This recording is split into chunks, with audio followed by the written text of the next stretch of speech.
لو من عشاق البيتزا وبتحبوا تعملوها في البيت، فدي طريقه صوص البيتزا الايطاليه حبيت اشاركها معاكم. بس ما تنسوش اللايك والشير والكومنت، ولو ما اشتركتوش احب افكركم. بعد بسم الله معانا كيلو من الطماطم، هنبدأ نروقها ونشرحها بحرف اكس بالشكل ده علشان تكون سهلة معانا في التقشير.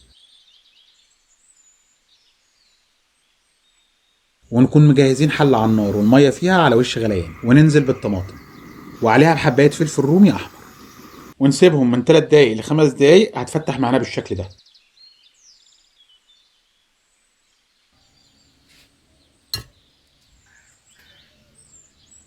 هنقشرها وبيها على الكبة او بالمبشرة، وبلاش الخلاط عشان عايزينها مخرزة.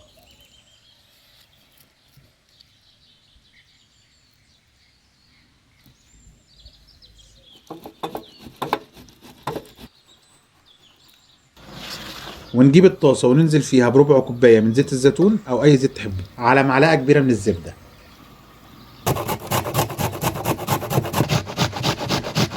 وعليهم ببصلة كبيرة مبشورة.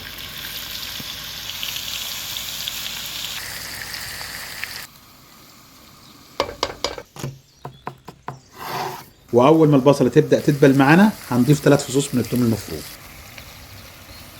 وعليهم ب3 معالق كبار من الصلصة، ونديهم تشويحة على السريع.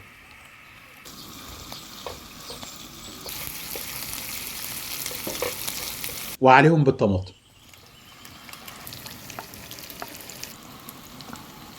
ونضيف نص كوباية مية ونبدأ ننزل بالتوابل.